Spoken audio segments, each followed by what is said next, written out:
host, Jessica Summers, and I'd like to warmly welcome you to this edition of Rethinking Art. Today, we'll take a fresh look at the minimalist work by Dutch artist Piet Mondrian, composition in red, yellow, blue, and black. Most critics recognize that this masterpiece employs bold shapes in bright colors to create a composition that forms an almost musical rhythm, blending visual harmony and rhythmic balance. Just look at that balance. All of these things result in the evocation of strong emotions in the viewer. Some would even say extremely strong emotions. I would agree with the majority on this discussion point, and I would also concede that the work is indeed magnificent and rightly immortalizes the success of the artist.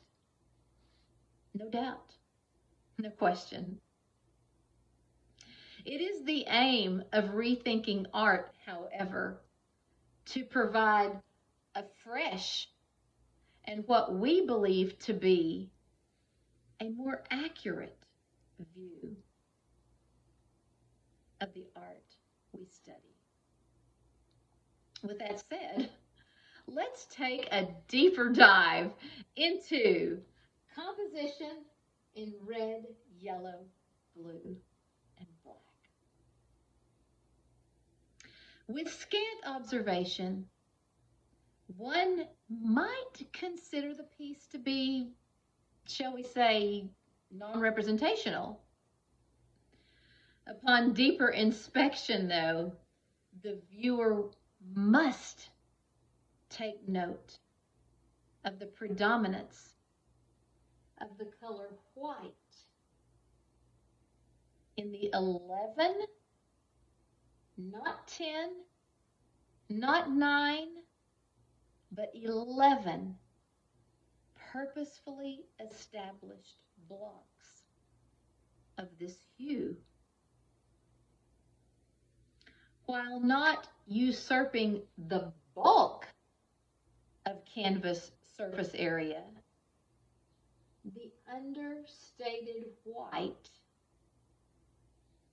is clearly the controlling element in the piece, suggesting what I believe we can all agree on as a strong sense of colonial domination. Just look at it. Don't you agree? The jarring yellow that governs the eye, the intense red, evenly balanced, commendable. The energetic blue, sparse, yet noteworthy. The thin black lines, they matter. All the colors and shapes seem to be screaming unabashedly, social justice, equality.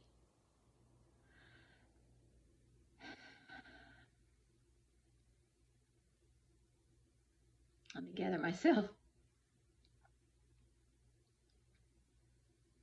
And yet, the oppressive white seems to encircle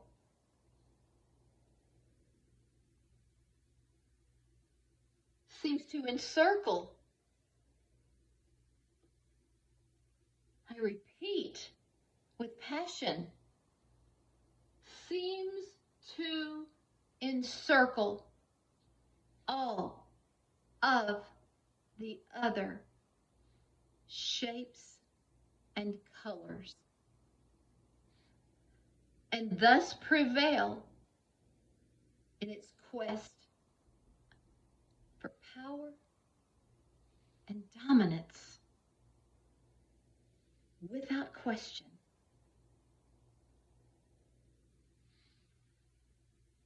So much, ladies and gentlemen, so much in one work of art.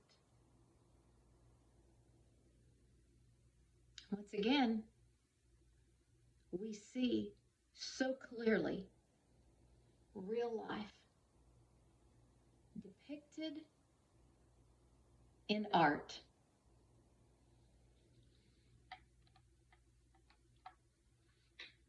These are sobering thoughts.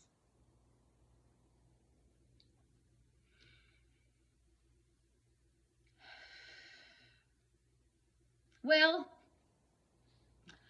that's all the time we have for this edition. Again, I'm Jessica Summers, and I invite you to join us again for the next episode of Rethinking Art, right here on this channel. See you next time.